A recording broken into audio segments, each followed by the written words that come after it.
Selamat pagi Bu Nuning, selamat pagi teman-teman. Di sini kami kelompok 6 akan mempresentasikan yang berjudul Keluarga dan Kelas Sosial Konsumen. Di sini kami kelompok 6 yang beranggotakan yang pertama Abraham Febrian Widodo, yang kedua Abi Satya Isana Ananta Yuda, yang ketiga Diki Julham, dan yang keempat saya sendiri David Boydamanik. Yang pertama pengertian keluarga. Keluarga adalah unit terkecil dari masyarakat yang terdiri atas kepala keluarga dan beberapa orang yang terkumpul dan tinggal di suatu tempat di bawah satu atap dalam keadaan saling ketergantungan. Keluarga juga bisa diartikan sebagai sekumpulan orang yang dihubungkan oleh ikatan perkawinan, adopsi, kelahiran yang bertujuan untuk meningkatkan dan mempertahankan budaya yang umum, meningkatkan perkembangan fisik, mental, emosional, dan sosial dari tiap anggota. Yang kedua itu adalah agen sosialisasi. Agen sosialisasi adalah pihak-pihak yang melaksanakan atau melakukan sosialisasi. Ada 4 agen sosialisasi yang utama, yaitu yang pertama adalah keluarga. Keluarga adalah agen sosialisasi yang dimana paling kecil, yang dimana terdapat ayah, ibu, saudara kandung, hingga kepada saudara angkat, yang dimana kemudian belum menikah dan juga kemudian akan tinggal secara bersama ke dalam sebuah rumah. Yang kedua adalah kelompok bermain. Teman pergaulan di sini adalah sebuah kelompok yang dimana bersifat reaktif dan juga akan dapat memberikan sebuah bentuk proses dari sosialisasi yang paling dekat setelah dari keluarga. Pengaruh paling besar dari pergaulan yang paling besar akan dapatkan setelah memasuki masa remaja. Yang ketiga adalah media massa. Berperan untuk memberikan berbagai macam informasi yang ada di dalam lingkungan masyarakat. Yang terakhir, lembaga pendidikan sekolah. Berperan untuk memberikan berbagai macam informasi yang ada di dalam lingkungan masyarakat. Selanjutnya itu adalah pengambilan keputusan dalam keluarga. Yang pertama itu adalah husband dominate. Maksudnya di sini seperti pada produk otomotif dan elektronik seperti TV, DVD, dan kulkas, husband dominate lah yang mendominasi mengenai produk otomotif dan elektronik lebih baik daripada istri. Selain produk tersebut, ada juga produk lain yang dapat dinominasi oleh suami pada kelas sosial atas adalah seperti AC maupun tab. Yang kedua adalah wife dominate. Untuk produk furnitur, perabotan rumah, dan perhiasan. Itu adalah hal yang sangat didominasi oleh seorang istri. Hal tersebut didominasi dikarenakan para suami sibuk bekerja, sehingga tidak memiliki waktu dan minat lebih untuk campur tangan pada produk furnitur, perabotan rumah, dan perhiasan.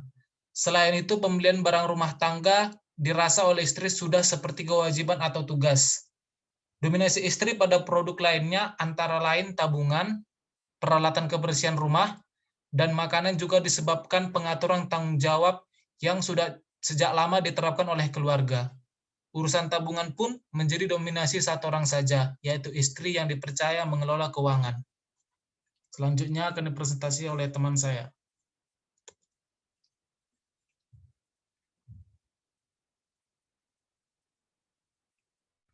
Saya akan melanjutkan presentasi dari teman saya. Join keputusan dibuat bersama-sama. Pada pendidikan anak, rumah, dan tour atau rekreasi, produk tersebut didiskusikan bersama antara suami dan istri, karena selain untuk mempertimbangkan keuangan yang dianggarkan terlebih dahulu, juga merupakan produk kepentingan bersama yang lebih baik didiskusikan sebelum memutuskan membeli. Autonomi keputusan dibuat masing-masing. Untuk suami, peralatan pertukangan, hal ini disebabkan harga yang tidak mahal dan pemahaman lebih mengenai hal-hal pertukangan, sehingga suami dapat memilih peranan penuh pada produk tersebut. Untuk istri, pembelian kosmetik tentu saja tidak perlu diskusikan dengan suami karena suami tidak memiliki pengetahuan yang cukup mengenai produk tersebut. Produk lain yang juga memiliki frekuensi besar adalah belanja bulanan, baju suami, baju istri, peralatan dapur, murah, bumbu masak, dan makanan. Next. Situs keluarga tahap 1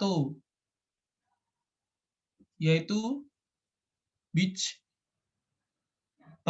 seller, yaitu pemuda atau single dewasa yang hidup berpisah dengan orang tua. Yang kedua, honeymooners, yaitu pasangan muda yang baru menikah. Parenthood, yaitu pasangan yang sudah menikah setidaknya ada satu anak yang tinggal hidup bersama. Post-parenthood, yaitu sebuah pasangan menikah yang sudah tua di mana tidak ada anak yang tinggal dan hidup bersama. Dissolution, salah satu pasangan sudah meninggal. Next. Keluarga non-tradisional, family household. Family household adalah ada 7 sendiri untuk family household, yaitu child couple, pasangan yang memilih untuk tidak memiliki anak dikarenakan oleh pasangan tersebut lebih memilih pada pekerjaan. Kedua, pasangan yang menikah di umur di atas 30 tahun, menikah terlalu lama dikarenakan karir, di mana memutuskan untuk memiliki sedikit anak atau justru malah tidak memiliki anak. 3, pasangan yang memiliki anak di usia terlalu dewasa di atas 30 tahun. Single parent. Single parent yang terjadi karena perceraian. Single parent 2 yaitu pria dan wanita yang muda yang mempunyai satu atau lebih anak di luar pernikahan. Single parent 3, seorang yang mengadopsi anak, satu anak atau lebih anak. Expanded family, seorang yang kembali tinggal dengan orang tuanya untuk menghindari biaya yang dikeluarkan sendiri sambil menjalankan karirnya, misalnya anak atau cucu yang cerai kemudian kembali ke rumah orang tua. Terus non-family household, yaitu satu, pasangan yang tidak menikah, kedua, perceraian tanpa anak, tiga, single person, orang yang menunda pernikahan atau bahkan memutuskan tidak menikah, yang keempat, janda atau duda. Selanjutnya akan dilanjutkan oleh teman saya. Saya akan melanjutkan presentasi dari teman saya. Pengertian kelas sosial. Kedudukan seorang anggota keluarga dalam suatu anggota kelas terkait dengan kedudukan anggota keluarga lain. Bila mana seorang kepala keluarga menduduki suatu status tinggi, maka status anggota keluarga yang lain akan mendapatkan status yang tinggi pula. Sebaliknya, apabila status kepala keluarga mengalami penurunan, maka penurunan pula status anggota keluarganya. Next. Mengukur kelas sosial. Dalam mengukur kelas sosial ada 3. Yang pertama, kelas atas. Kelas atas ini ditandai oleh besarnya kekayaan, pengaruh baik dalam sektor-sektor masyarakat perseorangan maupun umum. Yang kedua, kelas menengah. Kelas ini ditandai oleh tingkat pendidikan yang tinggi, penghasilan dan mempunyai penghargaan yang tinggi terhadap kerja keras, pendidikan, kebutuhan, menabung dan perencanaan masa depan, serta mereka dilibatkan dalam kegiatan komunitas. Yang terakhir ada kelas bawah. Kelas ini biasanya terdiri dari kaum buruh kasar, berpenghasilan pun relatif lebih rendah sehingga mereka tidak mampu menabung. Lebih berusaha memenuhi kebutuhan langsung daripada memenuhi kebutuhan masa depan. Berpendidikan rendah dan penerimaan dana kesejahteraan dari pemerintah. Next. Karakteristik dan kelas sosial. Dalam karakteristik dan kelas sosial ini terdiri dari 3. Yang pertama itu kekayaan dan penghasilan. Di dalam kekayaan, uang diperlukan pada kedudukan kelas sosial atas untuk dapat memahami peran uang dalam menentukan kelas sosial. Kita harus menyadari bahwa pada dasarnya kelas sosial merupakan suatu cara hidup. Yang kedua, pekerjaan. Pekerjaan merupakan determinan kelas sosial lainnya. Pekerjaan ini juga merupakan aspek kelas sosial yang penting, karena begitu banyak segi kehidupan lainnya yang berkaitan dengan pekerjaan.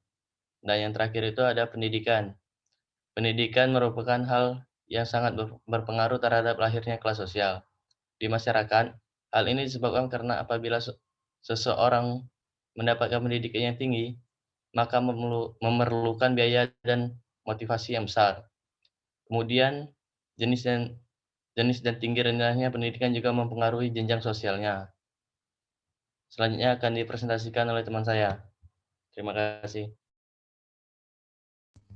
Saya akan menunjukkan presentasi dari teman saya. Next. Kasus yang kami pilih adalah kasus McDonald. Sejarahnya itu restoran ini didirikan oleh Richard and Maurice McDonald pada tahun 1937 di sebelah timur kota Pasadena. Saat itu, McDonald's hanya merupakan restoran drive-in yang pada waktu itu sedang berkembang pesat tren drive-in. Bangunan restorannya berbentuk persegi 8 dengan mengekspos ruangan dapurnya dan tidak memiliki tempat duduk di bagian dalam restorannya. Kedua bersaudara tersebut kemudian berniat untuk lebih mengembangkan restoran mereka, yang pada saat itu sudah cukup sukses dan menguntungkan. Fokus pengembangannya adalah pada kecepatan pelayanan yang diharapkan akan meningkatkan volume pembelian konsumen. Konsep utama yang diterapkan adalah kecepatan, harga terjangkau, dan volume. Next.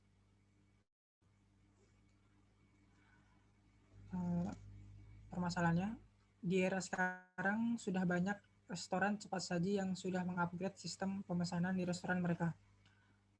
Oleh sebab itu, McD juga ingin melakukan hal yang sama. Seperti yang kita ketahui bahwa McD masih melakukan pemesanan makanan dengan cara yang bisa dikatakan manual. Cara pemesanan ini sudah tidak efektif lagi bagi McD dan ingin mengupgrade sistem pemesanannya. Solusinya, oleh sebab itu, McD mengubah sistem pemesanan Lightbox ke pemesanan digital. Tujuan diubahnya menu board Lightbox konvensional menjadi digital yakni untuk memperbaiki pengalaman konsumen ketika berada di gerai-gerai McD yang ada di seluruh wilayah Amerika Serikat. Pekerjaan ini merupakan tantangan besar bagi mereka karena mereka harus memasang 40.000 layar digital sembari bekerja sama dengan 45 agensi kreatif yang berbeda. Kerumitan lainnya yaitu pembuatan konten lokal sesuai wilayah, penyesuaian menu spesial, ukuran layar yang bervariasi, dan masih banyak lagi masalah yang harus dihadapi.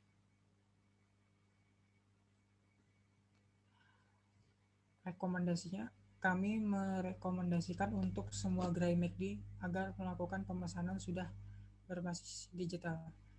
Dikarenakan masa pandemi COVID-19 ini sulit bagi konsumen untuk melakukan pemesanan. Demikian presentasi dari kelompok kami, kurang lebihnya mohon maaf. Assalamualaikum warahmatullahi wabarakatuh.